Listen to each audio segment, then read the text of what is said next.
I came across this post on Reddit, and I thought that it would be a great one for us to dissect and talk about. So this post basically was somebody asking a bunch of people who are against Bitcoin what would change their mind about Bitcoin. And one of the responses that I got was pretty interesting, and we talked about it before off cam. We were talking about how the answer was about how we should restart Bitcoin. We should reset it, and we should redistribute all 21 million Bitcoin to everybody in the world. And I don't know, it's such a crazy idea to me. I don't think it would work, and I want you guys to give your input on this. So the reason why I personally don't think it would work is, of course, because number one, there has to be some kind of central authority. Number two, it'd be extremely difficult to distribute the Bitcoin. And I guess we can go into it. What are your Yeah. guys' thoughts on this? My first thought to this is people would have no value of something like this.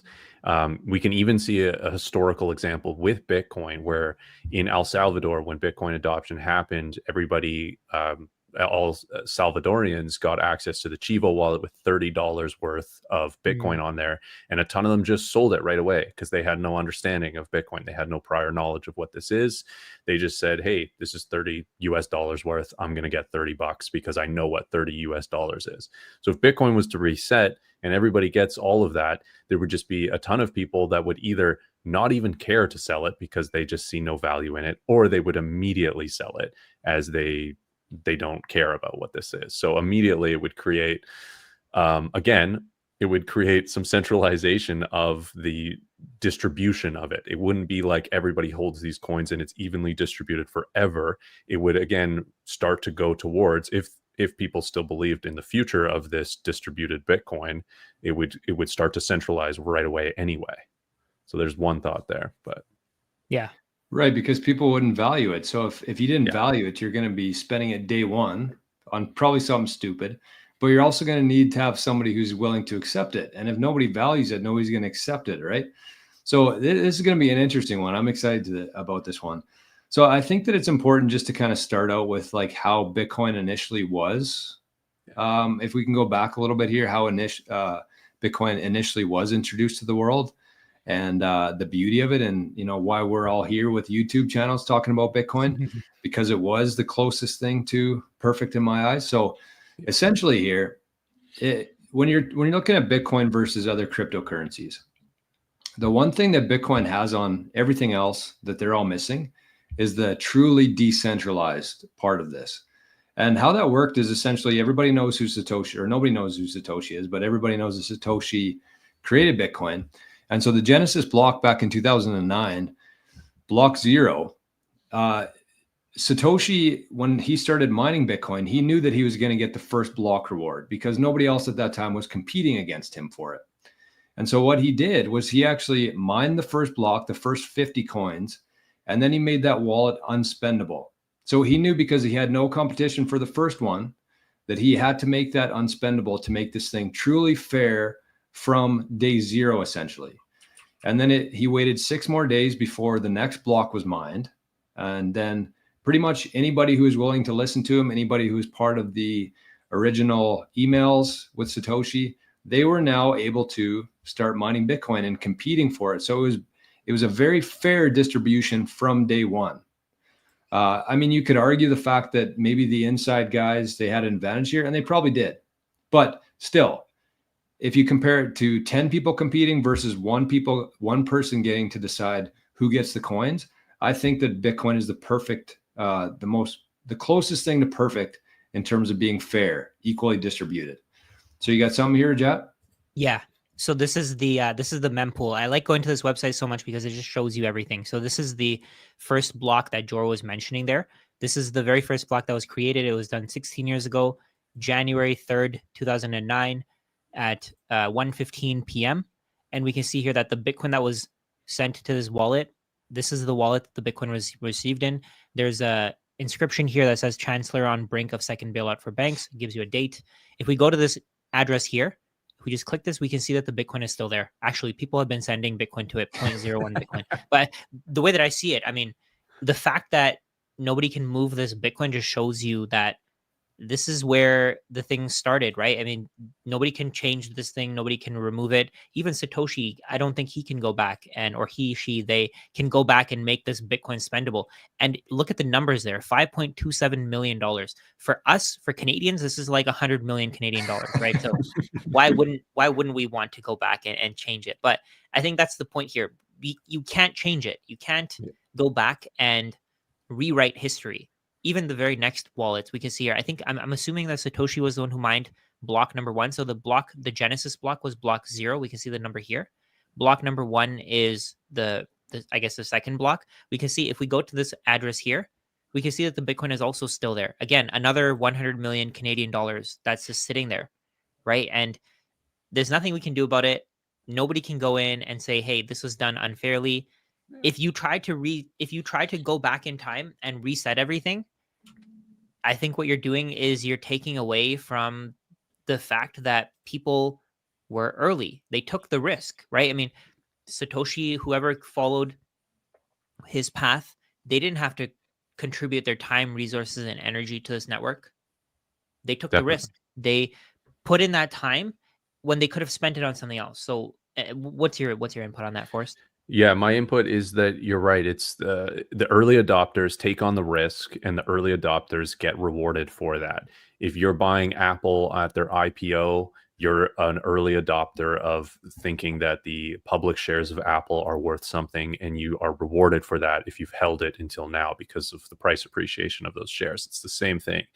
And what this question of that you raised with the Reddit post, it's a question of fair launch, which is like the question that all altcoins have as well. They all think, how do we do this in what we deem as a fair launch? Like it really comes down to like, what is a fair launch? Is it fair for people to take outsized risk at the early stages of these projects, like a project like Bitcoin, and get these outsized returns? I think it's entirely fair.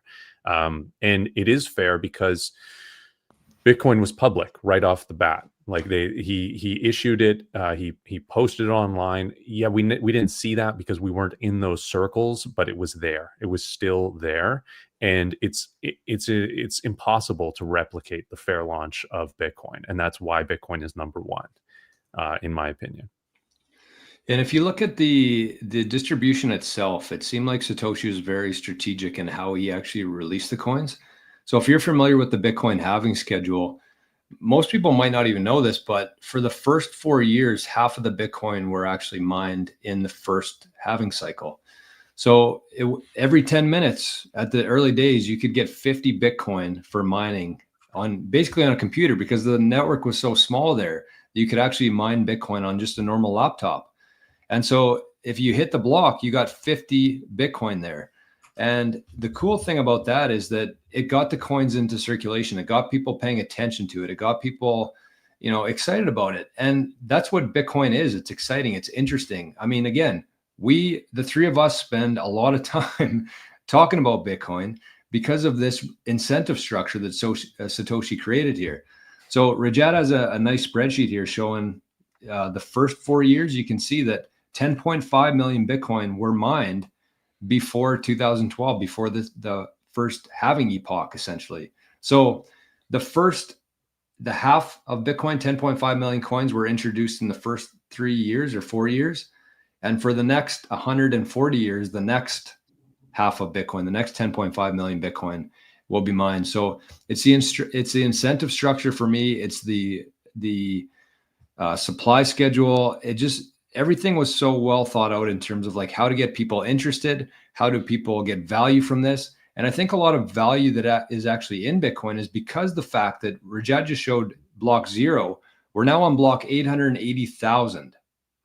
All of those 880,000 blocks are there forever. Nobody can go back and change any of those blocks. And that's kind of what gives Bitcoin the value that it's got to today. Because at this time, you could buy Bitcoin for like $1. So there was no history there. There was no time chain. There was no network. There was no people contributing to this thing. So that's what it was worth. And the only reason why it's $100,000 today is because there's been so much, there's so much time into that chain. There's so much energy in the network. And that's really what's securing this thing and making Bitcoin what it is. Yeah. And I think there's something else to consider is the fact that, for example, I was pretty early to Bitcoin, as in I found out about it early. I found out about it maybe 2010, 2011, some point there, but I ignored it because I thought it was useless. I thought, what's the point of this thing?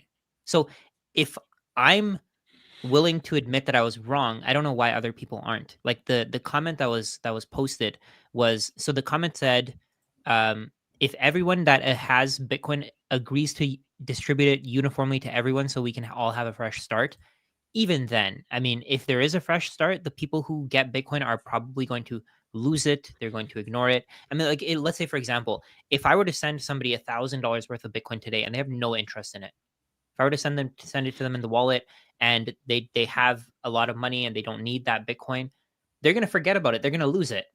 So what's the point of restarting it and starting fresh when the person who's getting it probably won't even care? Like, if I had gotten Bitcoin in January of 2009, I would have probably left it and I would have lost it. I wouldn't have had the private keys. I would have probably, number one, sold it early if I knew about it, if I understood it. I would have sold it early because I wouldn't have had the patience to hold on to it.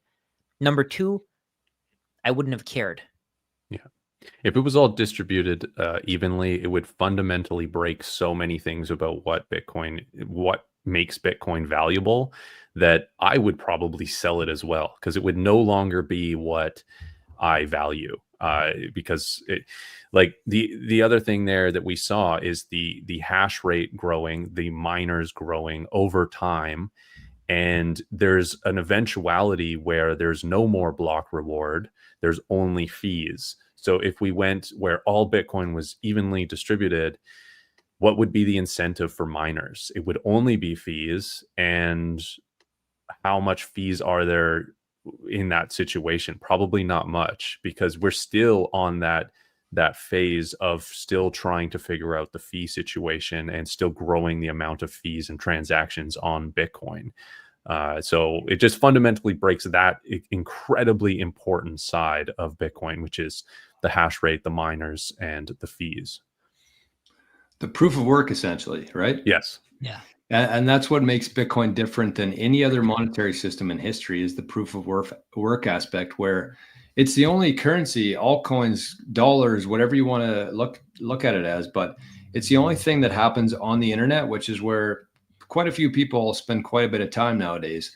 But it's the only thing that actually takes real life energy and puts it into the digital sense. That's what proof of work is, essentially. You need real life electricity. There's two ways to get Bitcoin. You either plug in a miner, which uses your electricity, which is from the physical world, or you add value to somebody else's life and they pay you in a currency which you can convert for Bitcoin. That's the only way that any Bitcoin has ever been distributed before. So that's a big deal. That's a proof of work aspect of this. And I think that as you spend more and more time in Bitcoin, talking to Bitcoiners, that's kind of like the theme around everything, not just the supply, not just the currency, not just the network, but like everything that's worthwhile requires proof of work. And kind of going back to what both you guys were mentioning, if this thing was just sent out to everybody, nobody would value it. So it would be completely ineffective. So that it all ties full circle in terms of how this thing was designed, how it was released and distributed. And to get 880,000 blocks later, that just adds even more value to it, because it shows that you cannot break this thing. And the information within that time chain, or the Bitcoin network, is going to be there for longer than we are. Yeah, I have another angle of looking at this as well. So if we take a look at the total amount of Bitcoin that's ever going to be available, there's only ever going to be 21 million Bitcoin. So we can see that number here, 21 million Bitcoin. One Bitcoin is worth 100 million Satoshis. The estimate for lost Bitcoin from River was 1.57 million Bitcoin. There are some numbers that are floating around, 3 million, 5 million, whatever the numbers are. The total estimated circulating supply, or total exact circulating supply right now, is about 19.8 million. In 2035, it'll be 20.75 million. So by 2035, you're going to have 99% of the supply mined. If we look at this from a different angle, where let's say we do want to reset Bitcoin, how much Bitcoin would each person get? So I did the calculations on this. We can see here, if we have 25% adoption of Bitcoin, so let's say 25% of the world adopts Bitcoin, and there's 19.8 million Bitcoin, in total, you'd get about 1 million Satoshis. If you have 50% adoption, you'd get about 500,000 Satoshis. If you have 75% adoption, you get about 330,000 Satoshis. If you have 100% adoption, so if every single person on Earth, exactly what the person was saying there, if every single person on Earth had the opportunity to buy Bitcoin and they got the same amount, each person would receive 247,500 Satoshis. So I think people are going the wrong way they're going about this the wrong way. They're thinking that they're going to reset the network. They're going to get everybody to give up their Bitcoin, when in reality, what they could do is, instead of trying to change something that they can't change, they can go ahead and buy some Bitcoin, right? So for example, so in this case, 247,000 Bitcoin, or 247,500 Satoshis. How much would that cost? Maybe $250 US, like 350 Canadian. I don't see that as something that most people can't reach. Instead of trying to change the network, try to change yourself, try to change your mindset, and think about this as an investment in your future. Yeah. 100%. And it's 0.0025 Bitcoin basically. Yeah. Like it's not that significant. There's lots of people that can't reach that, but there's plenty of people in the world that totally 100% can. And once they realize what Bitcoin is, and once they hold it, they'll care more about what it is. They'll want to get more than that. You'll want more than 0.002475. Yeah. And the other thing too that you kind of touched on there is, like, the problem with this whole idea is that if it was that easy to change Bitcoin, then there would be some very centralized organization being able to control it. And Bitcoin is incredibly difficult to change. And again, that would just be another negative of this new Bitcoin, is if it can be changed that easy, then what's stopping it from changing the supply cap? What's stopping it from changing everything about it? And right now, that's the huge benefit. That's the biggest benefit of Bitcoin, is the decentralized nature of all the different aspects of it. 100%. Yeah. And just to go a little bit further on the $200 worth of Bitcoin or $250 worth of Bitcoin, look, you don't need to go into your checkings account. And if you're buying Bitcoin instead of food this month, that's not what we're advocating here. You probably have something kicking around your house. Maybe it's an old jacket. Maybe it's an old gold watch. Go swap that. And then at least you're part of this. And then you have some skin in the game. And then you become part of this network that as it grows, that's going to increase in value inherently. So that's the first thing, is that it's very easy. You don't have to go into debt, or you don't have to do anything stupid. Just like look around your house, start there. And the other part of that too is, like, that's in a perfect world where it's evenly distributed. But you have to understand that I think that the lost coins are far higher than that, for one. You also have to look at BlackRock, who now holds 1 million coins. So those aren't moving. Michael Saylor owns 500,000 of these things. Those aren't moving. So if you want to just kind of keep pace, you're going to require a lot less than that, honestly, because those ones aren't moving. So you can get ahead if you're trying to be like keeping up with the averages, keeping up with the Jones. Just get like 100,000, 200,000. Start there. You're probably going to be an equal distribution part of this network, and you're going to want to get more for sure. So yeah, that's a good way to look at it. Yeah, just setting yourself up, setting your kids up. I mean, I think if you can buy your kids 1 million Satoshis, I know that's not affordable for everybody. I know that's not even going to be possible for 99% of the population. But if you can get 1 million Satoshis, you could put them away for your kids. Let's say, for example, you don't have kids yet. They're not born yet. You want to just save for their future. 1 million Satoshis is going to get them pretty far, I think. I think back to your example there, Jor, where you could sell your watch to buy Bitcoin. More watches can be created, but more Bitcoin can't. Yes. So at some point, let's say, for example, today you can sell your watch for 250,000 Satoshis. At some point, your 250,000 Satoshis are going to buy 10 watches, 100 watches, 1,000 watches. Yeah. Or your kids' college fund. Oh, yeah. There you go. It's the only thing we've ever seen with a true supply cap. We've never seen anything else with an actual max supply. And dollar sat parity will happen. I see that happening. Especially for Canadian dollars. Especially Canadian dollars. It won't take very long, I don't think. No. But I mean, just that's a great idea, just with 1 million sats. I think that's kind of what the average person should be striving towards getting. It is going to be difficult for some people, but I think it is worth the time, the energy, and the proof of work to get that. And I think if you put that into a fund for 20 years, and even going back to what Rajat was talking about there in terms of $250 to get an equal distribution, 4 years ago, when I first started making videos, I guess on my channel, I think it was about $60. And the reason Wow. why it's gone from $60 evenly distributed to $250 is because of the scarcity aspect of it. And it's just going to, in 4 years from now, it's probably going to cost you $1,000 to get equally distributed, because the people who know, the people who have conviction over this thing, we're getting as many as we possibly can right now because we put in the work to understand it, and we understand scarcity and real assets and how valuable this thing is going to be in the future. So that's kind of my, I don't know. We should probably start closing this up here soon, eh? Yeah. Yeah, Do you guys have I any think that more was points? perfect. One quick little thing here. Of course.